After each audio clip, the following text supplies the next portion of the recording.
grew up in New York. I've grown up in New York my entire life since I was 5 years old.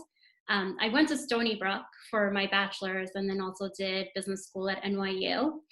Just as Ruthie has mentioned, my husband Manish and I both run the STEAM robotics program here at YICG. We have 3 kids from ages that range from 8, 6, and 4. So we're very busy parents, but we have continued the learning at home as well as, just learning for ourselves as well. My background is pretty diversified. To give you guys a little bit of a background, when I started going to college, my dream was to be a doctor. And some words of advice that my dad had given to me when I wanted to just go full in on the biochemistry and all of the science topics and courses, my dad gave me a really great piece of advice and said, you should always have something that is completely different than what you want to do as part of your main path, because you never know what you learn in college and what kind of direction that your life is going to take you. So I ended up taking courses in marketing and technology. So I did a CIS minor. Ended up being that as I was taking my courses, I really found a real passion for marketing and technology. But back in those times, digital marketing had never really existed. And now I'm seeing these degrees, these majors really pop up, especially in a lot of the mainstream the mainstream types of schools that are out there, especially those that are in the arts, in the technology sectors. So soon after I graduated from college, I started working immediately in a database marketing organization. So I've worked at Experian, Epsilon, lots of really big credit type of companies or just overall database marketing companies.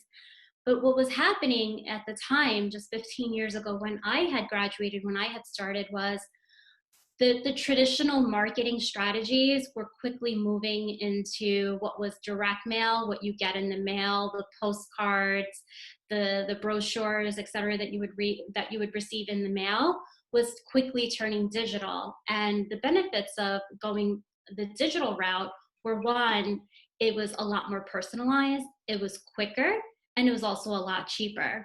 So with digital marketing being very new, and it's only been around for, I would say, 15 years or so, probably right around the time when you guys were probably born or not even born yet. So this definitely dates me here as well. But as you can see, being digital natives and growing up with technology around you from the moment that you were born, digital marketing surrounds us every day.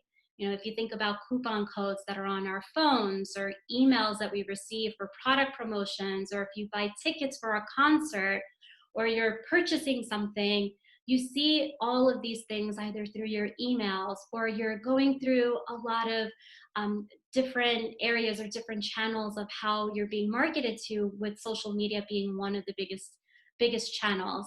With Instagram and Facebook and Twitter and TikTok, you just see these channels continuing to grow and how much things have branched out.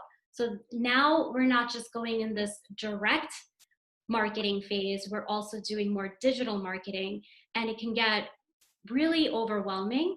So, as I was speaking to Ruthie a little bit about what you guys are looking to do, and she shared a lot about what you guys are doing with your program.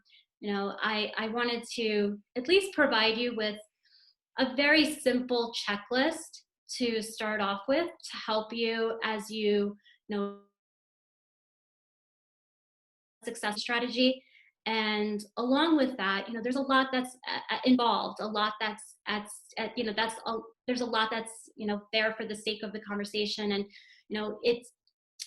it can really get complicated really fast. So it's important to take a couple of steps back, really look at things from a very high level, like a 1,000-foot view, instead of honing in right away into the, getting the action plan started, but really thinking through not just your campaign strategy, but also looking into like what your marketing plan is and how that campaign strategy fits.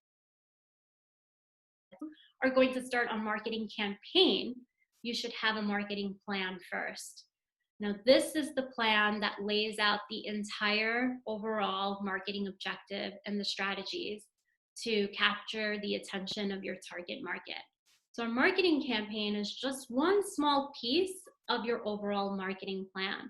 So, I would say before you even start with a campaign, you should really put together that plan. What are the things that you're looking to accomplish? And that leads me to the second check mark right there, which is setting your campaign's objective and parameters. And what I mean by that is that you have to really look at what you want to achieve out of your campaign. Your campaign's objectives should be as specific as possible. To say something such as, we just want more sales, or we just want to drive more interest, well, that's too broad of a term to make, and that's not really going to get you anywhere. A specific metric or a series of metrics really need to be required. So if you're saying, I want more sales, or I want to drive more engagement, you should really put a quantitative number next to that, because that keeps us going in the direction that we are supposed to be going in. And if we feel like we're not meeting that metric, then it's time to go back and look at the plan and see, like, how is it that approach is working or not working. And so then that leads me now to the third point, determining how you will measure your success. So one common misnotion of marketing that many people have is that it's just creative. There's a lot of social networking involved, a lot of PR, a lot of the fun and the whole creative and liberal arts aspect of it. Whereas the truth about marketing, and any marketing expert will know, is that in marketing, like any part of business, like any part of entrepreneurship, your goal has to be quantifiable. How you measure your performance at school is not, how do you measure your performance at school if you're not getting a grade? Or how are you measuring how a game is going, a basketball game is going, if there isn't a score? You really have to hold yourself accountable to a number.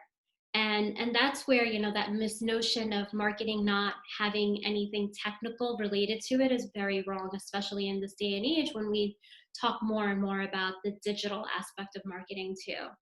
So, you have to have that to know if your campaign is successful and if you're going on track as to where you want it to be going. And once you have established what metrics you're going to use, those numbers are going to tell you a lot about how your marketing campaign is going. If not, metrics are going to just allow you to assess whether continuing the campaign is really even worth the effort, worth the cost. So it's really important to have that established. Any questions so far? I know I'm talking a lot. I definitely don't want to skim through anything. If you guys have any questions for me. No, just it's a good list to have, and it's the idea that having quantifiable goals is so key.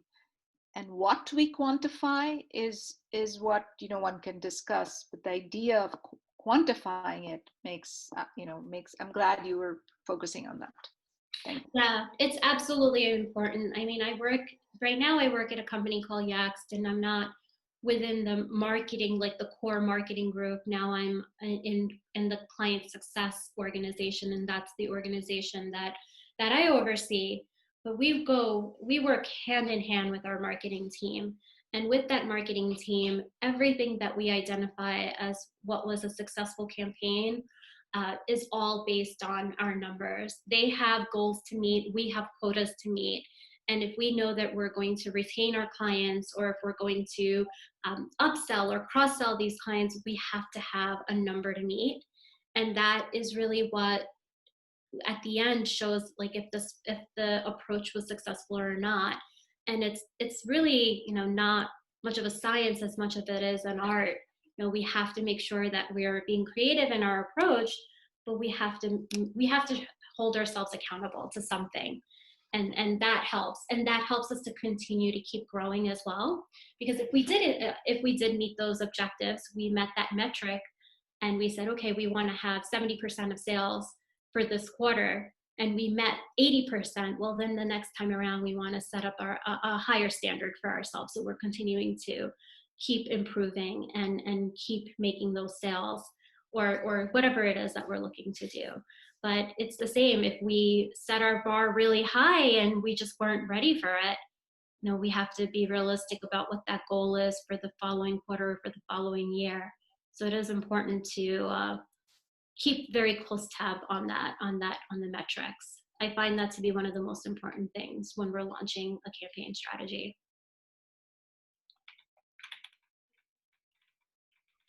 Thanks, Trupti. Yeah, sure. A couple of other things are also just around setting the campaign budget. If there is a budget, what is it that you're looking to spend? Obviously, the low-hanging fruit, whatever is going to cost the least, is probably the first step to take, because you obviously want to keep costs as low as possible. It's not like you're putting together like an ad for the Super Bowl by any means, so it doesn't necessarily have to be a TV ad, but there are definitely a lot of different ways, especially through the social media aspect. Networking, just going to the people that going to the target audience, going to the people that that are interested, your friends, your family, uncles, grandparents, whoever's really drawn to the specific product and has that interest is a really great way to just go the good old-fashioned way as well. But social media is very powerful too. And I would say that I think there are about 30 people that are in this group today. I'm pretty sure that many of you have at least 500 people in your network, whether they're acquaintances, family, friends. And if we were to just multiply that, imagine how many people there would be this outreach to. And even if it's 10%, that's a pretty good number of people that you've been able to communicate and be able to do that outreach to. So I highly recommend going through your local network, going through social media, going through email marketing. Those are some really great steps to take when it comes to using those or choosing the communication channel.